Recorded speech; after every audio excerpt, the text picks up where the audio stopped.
Jadi kita ini tidak bisa mendengar azab kubur meskipun orang itu tinggal di samping kuburan. Ya, kan ada di kuburan itu ada rumah-rumah itu kadang-kadang. Penduduk rumah yang sebelahnya ada kuburan itu tidak bisa mendengar orang-orang yang diazab. Tidak akan mendengar teriakan orang yang diazab. Kenapa demikian? Ada hikmah yang disebutkan oleh para ulama. Apa hikmahnya? Kalau seandainya manusia bisa mendengar azab kubur, niscaya mereka tidak akan menguburkan mayat. Dibiarkan saja di luar. Karena kalau dikubur di situ mulai diazab kuburnya.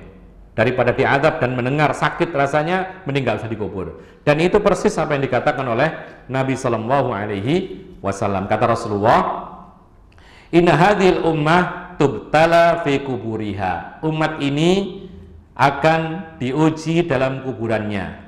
Ada yang namanya pertanyaan malaikat. Ya, man rabbuka wa madinuka wa man nabiyuka. Siapa Tuhanmu, siapa nabimu dan apa agamamu? Falaula alla tadafanu la da'autullaha an yusmi'akum min adzabil qabri alladhi asma'u minhu. Hadis ini riwayat Muslim.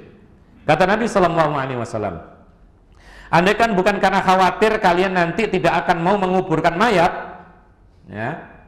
Jadi andaikan bukan karena kekhawatiran kalian nanti tidak akan mau menguburkan mayat, niscaya aku akan berdoa kepada Allah agar Allah memperdengarkan azab kubur kepada kalian sebagaimana aku pernah mendengar azab kubur. Pernah Rasul sesekali diperdengarkan azab kubur.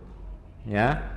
Nah, artinya apa? Artinya andaikan Rasulullah SAW berdoa, ya Allah, perdengarkan azab kubur kepada manusia, pasti dikabulkan nggak? Dikabulkan, karena Rasulullah itu dikabulkan doanya. Umumnya begitu. Maka kalau dikabulkan, maka akan diperdengarkan azab kubur, jeritan, tangisan, menyedihkan. Maka orang pada takut, lalu kemudian apa? Kemudian mereka tidak mau menguburkan mayat. Maka dari itulah Rasulullah tidak berdoa untuk diperdengarkan yaitu azab kubur kepada manusia. Takutnya nanti mereka nggak mau ngubur mayat, padahal yang disyariatkan itu adalah ketika orang meninggal dunia dikubur. Nggak seperti sebagian orang-orang yang beragama yang lain itu malah dibakar, ya, malah diawetkan, disimpan dan lain sebagainya. Para ulama mengatakan berarti kalau tidak dikubur berarti nggak ada azab kubur. Tetap ada azab kubur. Karena azab kubur itu nama itu disesuaikan dengan kebiasaan saja. Umumnya manusia meninggal dunia dikubur, maka saat itu masuk ke dalam alam kubur. Tapi nama azab alam kubur ini hanya dibangun dalam kebiasaan.